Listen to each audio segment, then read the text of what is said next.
The greatest warrior in history, Alexander the Great, the King of Macedonia. One of history's greatest fighters is thought to have been Alexander the Great, the King of Macedonia.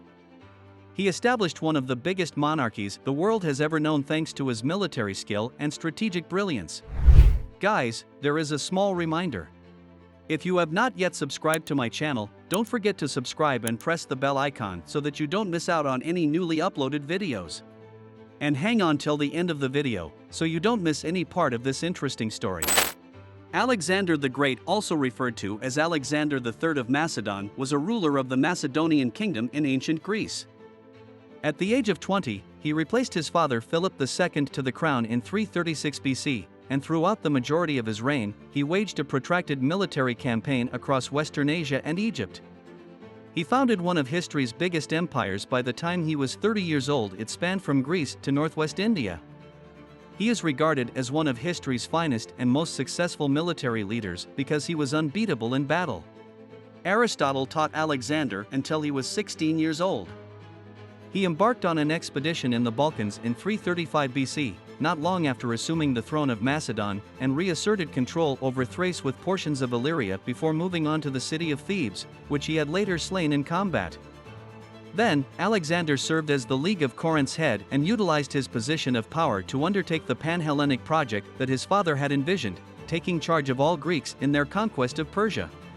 He invaded the Achaemenid Persian Empire in 334 BC, starting a 10-year-long series of operations.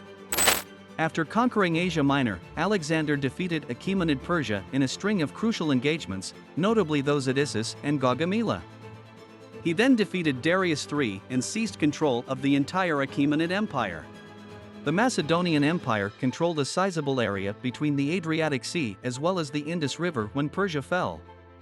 In 326 BC, Alexander conquered India in an effort to get to the ends of the world and the Great Outer Sea.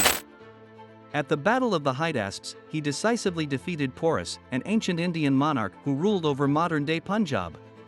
He eventually turned around at the Beas River in response to the cries of his homesick men, and he later passed away in Babylon, the Mesopotamian city he had intended to make the center of his empire, in 323 BC. The next set of planned military and commercial efforts, which would have started with a Greek invasion of Arabia, were left unfinished by Alexander's death. The Macedonian Empire saw a number of civil wars in the years after his death, which ultimately caused the Diadochi to destroy it. Alexander's legacy includes the cultural syncretism and dispersion that his conquests sparked, such as Greco-Buddhism and Hellenistic Judaism, with his death kicking off the Hellenistic period.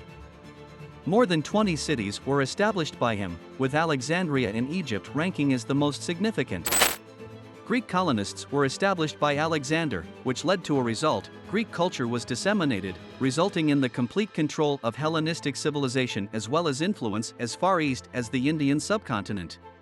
Greek became the lingua franca of the area and was the main language of the Byzantine Empire up until its collapse in the mid-15th century AD.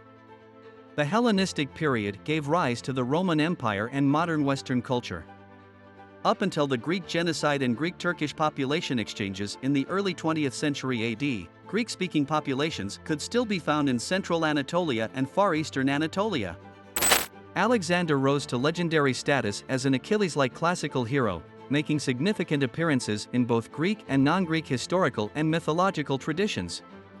He became the standard by which many succeeding military leaders would measure themselves because of his military prowess and extraordinary long-lasting victories in combat. His military strategies are still a popular topic of study in military academies around the world. That brings us to the end of the video. Thank you for being to the end of the video. Don't forget to like, share, subscribe, and tell us what you think about this video below in the comment section. Let's meet again with another interesting video.